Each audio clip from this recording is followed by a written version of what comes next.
아니 카페 사장님이시잖아요. 그쵸. 논문을 읽고서 음료를 이렇게 만드시는 거예요? 오늘 만든 음료는 아무거나 내도 다 그 카페 시그니처가 되겠는데요? 아 요거예요? 좀 공항에서 좀 걸릴 것 같은 비주얼. 안녕하세요 여러분, 석 사장입니다. 제가 대회 심사를 하다가 현장에서 섭외한 분이 계시거든요. 고성티 마스터컵이라는 대회인데 티를 활용한 베리에이션 대회예요. 1인당 음료 3개씩 출품을 할 수가 있는데 이분의 음료가 수백 개 음료 중에서 예선에서 모두 10위 안에 들었어요. 그 중에서 이제 하나가 우승까지 한 거죠. 대상을 하면 장관상 주거든요. 그 장관상의 주인공입니다. 그런데 제가 그냥 단순히 음료가 맛있어서 이분을 섭외한 게 아니라 음료의 그 재료가 정말 심상치 않았어요. 이런 재료들을 우리가 만드는 방법을 알면 대회에 나갈 때나 아니면 카페에서 활용하기가 정말 좋겠다. 정말 감사하게도 모두 다 공개를 해주신다고 해서 이 자리에 모셨습니다. 반갑습니다. 네. 안녕하십니까. 저는 마곡에서 라이트 커피를 운영하고 있는 대표 정혁중이라고 합니다. 처음에는 되게 좀 레시피 공개에 대해 고민을 많이 했는데 좀 더 많은 분들에게 도움이 되고 싶어서 숨김없이 똑같이 공개해드리도록 하겠습니다. 그러면 저희가 오늘 우승작뿐만 아니라 3가지를 내신 거잖아요. 다 만들어보고 거기에 사용한 재료들까지 다 공개를 해주시는 거죠? 네, 만드는 과정이랑 재료들 그리고 왜 이런 재료들을 사용했는지. 일반적으로는 보통 식품 공장에서 사용하는 재료들이 많은데요. 그런 재료들을 어떻게 하면 좀 일반 카페에 사용할 수 있는지 디테일하게 알려드리도록 하겠습니다. 첫 번째 음료가 우승작이죠? 그렇죠. 그럼 파르라라는 음료인데요. 아 파르라. 네. 많이 파르라. 그런 말 굉장히 많이 들었어요. 고성 세작 녹차를 이용해서 만든 음료인데 차 자체에다가 탄산을 주입하면 어떨까? 차에다가 탄산을 넣는 게 좀 어려운 작업이었나요? 그렇죠. 아무래도 차는 어떻게 보면 굉장히 많은 성분들이 추출되어 있는 상태잖아요. 그러다 보니까 탄산을 주입한 다음에 이제 보통 바로 빼시는데 그럼 폭발하듯이 굉장히 거품이 많이 나오더라고요. 맞아요. 아무래도 탄산도 다 나오고 OSA라고 흔히 이제 옥테인 호박산 전분이라고 불리는 원료를 첨가해서 균질을 시킨 다음에 거기 이제 탄산을 주입해서 하루 정도 지금 저희가 안정화 시켜온 상태고요. 저희가 말로 들어서는 잘 모르겠어요. 음료를 만들면서 좀 설명해 주실 수 있으세요? 아, 그럼요. 저는 개인적으로는 가장 신경을 덜 쓴 메뉴였는데 아, 3개의 메뉴 중에서 이게 제일 신경을 덜 쓴 메뉴예요? 그래서 한번 편하고 불편한 거 상관없이 그냥 평소에 쓰고 싶던 잔을 써보자 하고 굉장히 쓰기 힘든 잔을 골랐는데 지금은 뭘 하시는 거죠? 라임을 웨지로 썰어서 먼저 넣어드렸는데요. 얼음 먼저 넣은 이유는 아무래도 잔이 되게 길다 보니까 아래쪽에 라임이나 민트를 넣게 되면 위로 뜨질 않더라고요. 좀 재료 분배를 위해서 처음부터 레벨링을 해준 거고요. 네. 그 얼음을 더 채워주는 거군요. 이거는 지금 직접 만든 데메라라 세장 녹차 시럽입니다. 세장 녹차를 끓여서 농축시켜서 만든 시럽이죠. 설탕으로는 일반적인 백설탕이 아니라 데메라라라고 하는 비정제 원당을 사용했는데요. 여러 가지 재료들을 테스트해봤는데 머스코바도는 너무 강했고 백설탕으로 했을 때는 바디감이 살질 않더라고요. 그래서 이 데메라라를 사용했을 때 되게 좀 밸런스가 맞고 좋았습니다. 이것도 이따가 만드는 걸 좀 보여주시는 거죠? 그럼요. 레시피와 함께. 네, 정말 저희 매장에서 쓰는 그대로 공개를 해드리도록 하겠습니다. 말씀드린 동안 전부 준비가 됐고요. 핵심 재료라고 할 수 있는 요 탄산세장 녹차를 지금 부을 건데요. 처음에 총 160g이 들어가고요. 60g을 먼저 넣어준 후 밑에 있는 시럽이랑 잘 섞어줍니다. 잘 섞였으니까 나머지 부어줄게요. 이 음료는 그냥 지금 매장에서도 판매를 하고 계시는 거죠? 수상한 이후로부터 지금까지 계속 판매 중이고 생각보다 잘 나가서 오늘도 아침 오픈하고 한 1시간 뒤부터 품절이어서 판매를 못했어요. 이렇게 해서 팔아라. 보통은 이제 우리가 대회 음료 하면 재료 준비하는 것도 좀 시간이 많이 걸리기도 하고 제조도 좀 시간이 오래 걸려서 매장에서 판매하는 음료로는 좀 잘 안 맞는 경우가 많잖아요. 근데 이걸 지금 매장에서 파실 수 있는 이유가 뭐죠? 이게 하루에 5잔밖에 못 나옵니다. 아, 딱 5잔 한정 판매군요. 탄산을 주입하기 위해 균질이 필요하고 주입한 상태에서 하루 정도의 안정화 시간이 필요하기 때문에 저희가 매장이 좀 좁아서 1리터 정도밖에 못 만들거든요. 그러면 이거를 좀 자세하게 좀 설명을 해주시면 좋을 것 같아요. 세작 녹차를 일단은 냉침을 하고 그렇죠. 냉침을 몇 시간 정도 하면 돼요? 그래서 저희는 보통 8시간, 12시간 정도 하고 8시간에서 있고요. 12시간 냉침한 다음에 옥테닐 호박산 나트륨 전분이라고 하는 흔히 OSA라고 부르는 아, 요거예요? 좀 공항에서 좀 걸릴 것 같은 비주얼.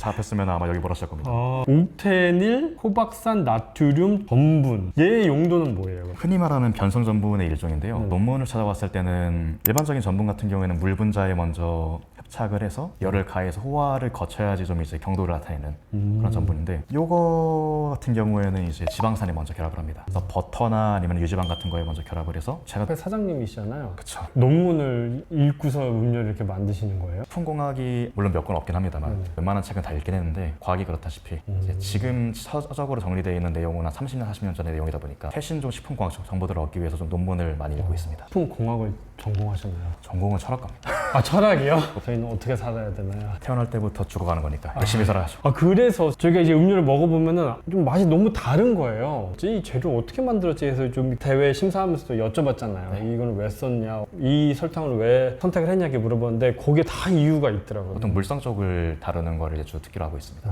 식감이나 아니면 질감 같은 거를 조절하는데 좀 특화되어 있는 거죠. 네, 옥테닐 호박산 전분을 넣은 이유가 이거를 넣었을 때는 탄산 강도에 대한 논문이 있더라고요.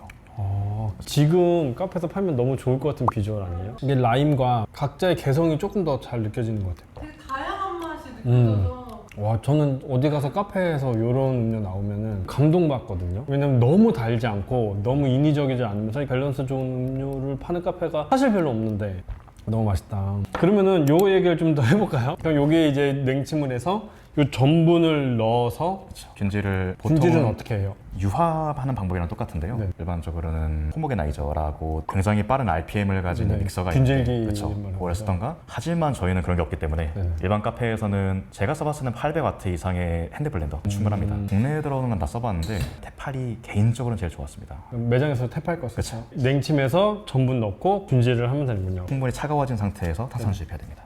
이것만 마셔보면 또 느낌이 아 이게 또 좋네요. 내가 심사할 때는 이 재료 하나하나를 맛볼 수는 없었잖아요. 굉장히 있습니다. 이게 이 쌉싸름한 맛이 음료로 갔을 때는 이 밸런스가 굉장히 잘 맞는 그걸 잘 설계하신 것 같아요. 전분이 얼마나 들어간 거예요? 여기 논문에서는 옥테닐 호박산 전분 수용액 1%로 돼 있어서 테스트를 해봤는데 0.5% 넣었을 때 좀 괜찮았습니다. 굉장히 조금 들어갔네요. 역할이 거품을 좀 되게 오밀조밀하게 만들어주는 것과 용전기 체량을 조금 올려줍니다. 그리고 시럽도 한번 먹어봐야 돼. 데메라랑 설탕을 쓰신 이유가 너무 쨍하지 않고 단맛이 굉장히 부드럽고 이게 옆으로 쫙 퍼지는 그런 느낌. 여기도 이제 세장 녹차가 들어갔고 여기 탄산에도 세장 녹차가 들어갔잖아요. 하나만 하면 안 돼요. 녹차가 두 군데 다 들어가야 될 이유가 있어요. 저 테스트를 해봤을 때 저희가 아무래도 이게 추가적인 비용이 들지 않습니까? 그래서 빼고 해봤는데 완전 다르더라고요. 여기 양쪽을 들어가줘야 좀 균형이 잘 맞고 밸런스가 맞았군요. 블라인드 테스트에서 100% 골라낼 수 있을 정도로 다릅니다. 이 시럽은 다른데 활용을 할 수도 있을까요? 그리고 저희도 해봤을 때 밀크티에도 한번 넣어봤고요. 라떼에도 넣으면 되게 맛있습니다. 한번 만들어주세요. 그냥 보통 시럽 만드는 것처럼 만들면 되는 건가요? 약간의 디테일이 있는데요.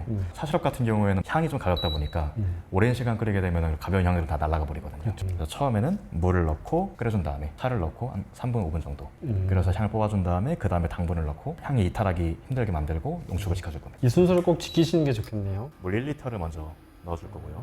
이 물이 완전히 끓은 다음에 찻잎을 넣어줄 겁니다. 세작이 좀 비싸잖아요. 중작이나 대작으로 넣으면 안 될까요? 크게 문제 없습니다. 대회에 나가려고 시작을 쓴 거지 대작도 괜찮았던 것 같아요. 대작도. 오히려 보관을 일주일 이상 하게 되면 가버린 향들이 좀 손실이 되거든요. 네. 그럴 경우에는 차라리 이제 쓴맛을 좀 더 강화를 해서 비터한 느낌으로 바디감을 잡는 시럽을 만들어주면 좋을 수도 있는 거죠. 그럼 이제 카페에서 활용하실 때는 오히려 포지차도 괜찮고 대작도 괜찮고 자스민도 괜찮습니다. 끓어오르니까 찻잎을 넣어주도록 하겠습니다. 5분 정도 끓입니다. 데메라 450g을 다 넣어주겠습니다.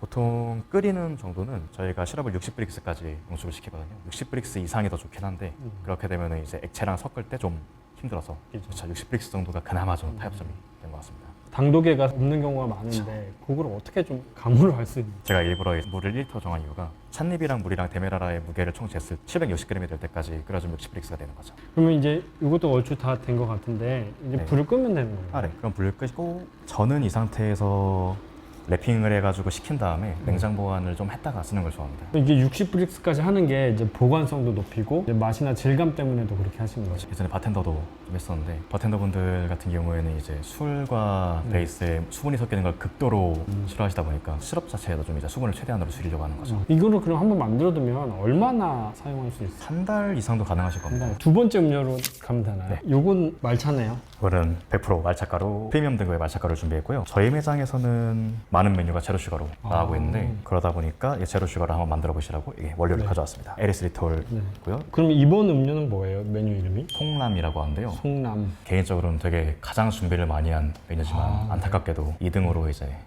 결선에 올라가지 못했습니다. 간단히 말씀드리면 말차라떼 위에 잣 스프레드로 만든 잣 크림 롤링, 되게 작은 미스틱 잔을 네네. 사용했는데요. 전용량이 작다 보니까 처음 드실 때 크림 부분과 중간 부분에 이제 말차라떼 부분 그리고 시간이 지날수록 밑에 부분은 좀 녹아서 되게 좀 묽어지게 되는데 네. 그러다 보니까 처음에는 되게 진하고 뒤로 드실수록 되게 깔끔하게 마무리하는 것을 의도로 한 음료입니다. 일단 먼저 말차 베이스와 차크림부터 만드는 거를 보도록 할게요. 좋습니다. 저희가 처음에는 격불을 해서 일반 말차 라떼를 나왔었는데 근데 격불은 아무래도 물이 좀 많이 들어가서 아무래도 물 비율을 줄여서 베이스를 만드는 게 좋겠다. 말차를 뜨거운 물에 풀어서 충분히 성분을 뽑아낸 다음에 얼음을 넣고 균일을 시켜줄 겁니다. 그러면 이제 성분 추출이 조금 멈추게 돼서 그 상태로 저희는 냉장을 해서 쓰고 있어요. 먼저 말차를 36g을 넣어줄게요. 요거는 그럼 어떤 제품이죠? 이거는 그냥 큐원. 큐원 요즘은 스테비톨이라고 되게 많이 나오는 것 같아요. 그리스리톨에다가 스테비아를 섞여서 그런 거에 따라서 당도를 조절해서 쓰시면 될 것 같아요. 뜨거운 물을 200g 먼저 넣어주겠습니다. 물 온도는 상관이 없나요? 네, 저희는 95도를 이용하고 있는데 뜨거운 물이면 상관없습니다. 여기서 한번 균질 먼저 해줄게요. 그냥 이렇게 돌려주면 되는 거죠? 이 정도로 하고 이제 충분히 섞였으니까 1분 기다렸다가 네. 얼음을 넣고 이제 다시 갈아주도록 할게요. 얼음을 50g 넣어주도록 할게요.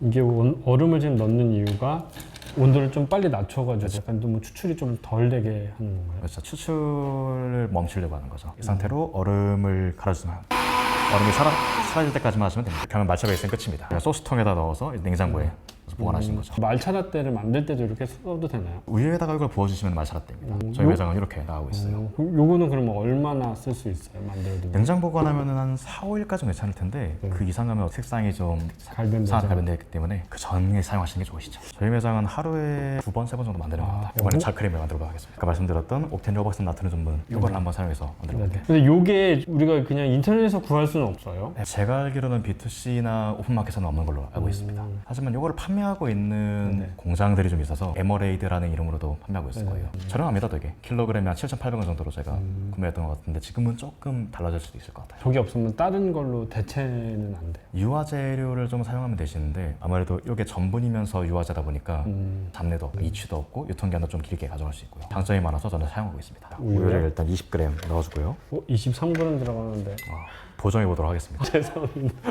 휘핑크림을 147g? 네, 동물성 휘핑크림이고요. 네. 저는 이제 휘핑크림을 고를 때 좀 첨가물을 최대한 덜 들어간 거를 사용하는데 람다 카라겐이라고 제가 알고 있습니다. 이것도 이제 점증제와 우유와 반응했을 때 되게 좀 이제 정도 올려주는 걸로 역할을 하고 있는데 부화검이나 다른 검류가 들어간 휘핑크림 같은 경우에는 좀 이질감이 들어서 이걸 사용하고 있습니다.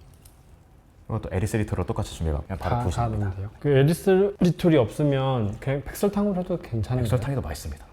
옥텐 여확산 나트륨 전분을 6g 넣어주겠습니다. 이거는 잘 안 풀릴 수 있어서 원래는 저희는 넣자마자 작은 거품기 같은 걸로 섞어주긴 하거든요. 요 정도 적은 양은 문제 없으실 거예요. 이제 핸드 블렌더로 열심히 갈아주면 됩니다. 보통 우리가 크림을 칠 때 휘핑을 그렇죠. 하잖아요. 블렌더로 하시는 이유가 있어요? 재밌는 걸 보여드리겠습니다. 보통은 핸드블렌더로 크림을 치게 되면 되게 좀 몽글몽글하게 분리된다고 하죠. 이 지방끼리 너무 많이 응집을 해서 이렇게 분리가 되게 되는데 유화를 시키게 되면 크게 그럴 게 없습니다. 옥텐 로박산 전분이 유화제 역할을 하게 돼서 수분이나 아니면 다른 기타 재료가 들어가도 분리가 잘 안 일어나요. 이건 어떻게 만들어야 돼요? 잣을 사신 다음에 고깔 부분을 잘 분리하셔서 저는 한 80도, 100도 사이에서 굽는 걸 좋아합니다. 로스팅을 하는 거군요. 이게 타지는 않고 잡내가 사라질 정도까지 로스팅을 하는 거죠. 시킨 다음에 푸드 프로세서 같이 저기에 잘 갈아주시면 되세요. 이렇게 하면 끝입니다. 분리가 안 되고 잘 흐르는 정도로 하고 있죠. 이렇게 해서 잣 크림 완성입니다. 저희가 심사하다 보면 하루에 막 한 50잔 먹고 막 이러거든요. 그럼 크림이 나오면 되게 힘들어요. 아무리 맛있어도 좀 느끼하니까. 근데 이거 먹었을 때 크림이 질감도 되게 다르고 느끼함이 좀 덜해가지고 먹기가 너무 좋아가지고 휘핑보다는 약간 좀 균질하고 이런데 이제 팁이 있는 건가요? 아무래도 사람의 혀 미뢰가 저희가 질감이라고 하죠. 약간 좀 꺼끌거리는 미분감을 느끼는 게 입자 하나의 크기가 20마이크로미터 이상이면 느낀다 하더라고요. 그러면 최대한 좀 작게 쪼개주는 게 중요하죠. 이렇게 이런 대답이 나올 줄 몰랐습니다. 잔을 준비해주고요. 매장에서는 이런 걸 쓰고 있거든요. 30g 부어주고 염을 80g 넣어줍니다. 우유도 똑같이 80g 넣어주도록 하겠습니다. 알았습니다. 네, 송남입니다. 뭐 하나 과하지 않아요. 사실 이게 딱 제 스타일에 딱 잘 맞는 음료인 것 같아요. 말차라든지 크림이 너무 강하게 막 튀거나 이렇게 따로 넣으면 사실 좀 물리잖아요. 되게 자연스럽게 이렇게 이런 맛을 내줘서 하나 남았네요. 딸기를 가지고 나오셨네요. 어떤 음료예요? 딸기와 발효홍차로 만든 낙화연이라는 음료입니다. 네, 딸기를 청으로 만들었는데 다른 것들이 들어가긴 했습니다. 일단 잔에다 얼음을 가득 담아주겠습니다. 요즘 말하는 티프레셔라고 보시면 될 것 같아요. 이거는 냉침한 홍차인데요. 이거는 비율 같은 경우에는 홍차 1, 물 25가 제일 좋았어요. 160g을 보도록 하겠습니다. 이건 몇 시간 정도 그럼 냉침하신 거예요? 이거는 24시간. 시향 한번 해보시고요. 향이 되게 진하게 납니다. 이게 발효홍차라고 해서 되게 맛있더라고요. 여기 약간 메이플 시럽 같은 향이 나기도 하고요. 여기에 여기다가 딸기청을 50g 부어줄게요. 음료는 되게 금방 만들어졌네요. 매장에서 판매하시기 되게 좋을 것 같아요. 딸기 과육이 굉장히 작아서 그냥 빨대로도 잘 빨릴 것 같네요. 좀 굵은 빨대가 매장에 없다 보니까 6mm 빨대로 딜 수 있게 굉장히 잘게 다졌습니다. 그러다 보니까 이거 흩날리는 효과가 좀 더 잘 드라마틱하게 나오는 거. 허브 같은 거를 같이 넣으면 훨씬 더 예쁘게 서빙할 수 있습니다. 이게 딸기가 씹히는 이 식감이 아그작이 아니라 오그작 씹히는 이 식감이 되게 재밌고 이게 뭔가 갈아서 으깨서 만들었으면 되게 지저분하게 보일 수도 있었는데 이게 딸기 총리의 맛도 가벼운 단맛이 느껴져서 오히려 이런 아이스티에 되게 잘 어울리네요. 실제로 제로 슈가로 청을 만들었을 때 뒤에 톨이 붙는 당알코올 계열들은 너무 가벼운 맛이 나서 쓰기 좀 거북해 하시잖아요. 오히려 그런 점 때문에 이렇게 에이드나 청 쪽에는 쓰기 좋더라고요. 오늘 만든 음료는 아무거나 내도 다 그 카페 시그니처가 되겠는데요. 그 회장님은 이 세 잔 음료 중에서 심사위원이라고 생각하면 뭘 1등으로 주실 거예요? 근데 저는 1번 음료가 1등 할 것 일등? 같아요. 왜냐면 약간 좀 충격이었어요. 딸기청을 만드는 걸 또 보여주시려고 또 칼까지 챙겨오셨는데 이거 매장에서 쓰신 칼인 거죠? 네, 맞습니다. 딸기는 지금 100g 기준으로 레시피를 가져왔고요. 지금 딸기 철이 아니라 스마트팜 딸기밖에 없더라고요. 그래서 좀 크기가 작습니다. 근데 이게 청을 만드신다고 했는데 뭐 이렇게 많이 들어가는 거예요? 결국 청이라는 게 과일 맛이 강하게 나지 않잖아요. 사용량이 좀 많아지다 보니까 당도가 너무 올라가고 과일량은 충분히 내게 하려면 농도를 올려야 되는데 그럼 어떻게 해야 될까? 라는 점에서 좀 출발을 해서 생과일과 과일 농축에 이제 기타 산들을 넣어서 밸런스 잡는 거 되게 좋아해요. 주석산, 구연산, 서가산을 기본적으로 산이 3개나 그렇죠. 들어가요? 밸런스 맞춰서 넣어주고요. 구연삼산 나트륨이라고 하는 중화제를 좀 넣어서 너무 이제 산이 튀지 않도록 저어줄 거예요. 거기다 당류는 알룰로스랑 네리스리톨 이렇게 두 개를 사용해서 당도 2개나 들어가는 이유가 있어요. 에리스리톨과 알룰로스 시럽을 같이 사용했을 경우에 좀 더 에리스리톨이 많이 녹더라고요. 결정하다가 생기고. 먼저 딸기를 아까 보시는 것처럼 되게 좀 작게 썰어줄 건데요. 먼저 칼집을 넣어줘서 한 90% 정도만 썰고 이렇게 썰어주는 거를 선호합니다. 이렇게 되면 되게 좀 작게 나오죠. 밑에 부분도 똑같이 썰어주시고. 정성이 많이 들어가는 음료네요. 저 음료 한 잔에 얼마나 파세요? 저희 5,500원에 팔았던 것 같아요. 오피스 특성상 지금 너무 비싸면은 안 되지 않을까. 저희 매장 같은 경우에는 여기 있어줘서 감사하다는 말을 들어서 보람차게 하고 있습니다. 이거는 구염산산 나트륨이라고 하는 아까 말한 킬레이트제입니다. 지금 넣으시는 첨가물들은 구하기가 쉬운 것들인가요? 이거는 쿠팡에서도 팔고 있어요. 모든 재료들을 한 곳에다가 넣어주도록 하겠습니다. 수석산은 0.5g 들어갑니다. 여기서 뭐가 하나 빠지면 좀 많이 차이가 나나요? 티가 조금 나실 거예요. 에리스리톨 같은 경우에는 물에 덜 녹아서 반대로 약간 이렇게 과일 같은 거에 넣었을 때 액상을 끌어내는 힘도 더 강하더라고요. 알룰로스 시럽 18g 넣어줄게요. 그럼 보관성은 좀 어때요? 설탕이 빠졌는데 산과 당류 배합을 잘 맞춘다면 충분히 길게 가져갈 수 있습니다. 저희 매장에서 만들었을 때는 2달, 3달까지는 문제 없었던 것 같아요. 물론 그동안 두고 팔진 않았지만 이거는 딸기 농축액입니다. 100% 딸기입니다. 100% 딸기 농축액도 이렇게 원료 파는 데서 이렇게 파는 건가요? 이제 실제로 시중에서 레몬 농축액이나 에이드 재료들을 많이 팔잖아요. 근데 그런 것들의 재료인 거죠. 이런 거를 넣어주게 되면 청을 넣었을 때 희석되다 보니까 약간 농도가 연해지는 부분을 좀 보완할 수 있는 거죠. 그래서 잘 섞어주고요. 끝입니다. 요거는 이제 어느 정도 시간이 지난 다음에 쓸 수 있는 건가요? 하루 정도 저희는 상온에 보관했다가 그 다음에 냉장 보관하는 걸 선호하는데요. 액상에 나오는 거를 기다려주는 거죠. 과즙이 좀 빠져나오게 기다렸다가 쓰시는군요. 딸기뿐만 아니라 다른 과일도 이렇게 만들 수 있는 건가요? 그럼요. 복숭아, 모과, 유자 전부 다 가능합니다. 아니 근데 진짜 뭐 질문을 하면 모르시는 게 없고 테스트와 실험을 많이 해보신 것 같아요. 뭐 유튜브 같은 거 하실 생각은 없어요? 제가 관심 받는 걸 별로 안 좋아하다 보니까 도와드리는 정도를 저희 채널에 그럼 많이 나와주셔서 불러주시면 언제나 이제 재료 이렇게 싸들고 오겠습니다. 이게 음료 3잔과 여기 들어가는 재료들까지 매장에서 쓰시기도 하고 대회 나가기 위해서 많이 좀 연구 개발을 하신 건데도 많은 분들에게 그냥 다 알려주신 거잖아요. 정말 너무나 감사드립니다. 그럼 다음에 또 뵙겠습니다.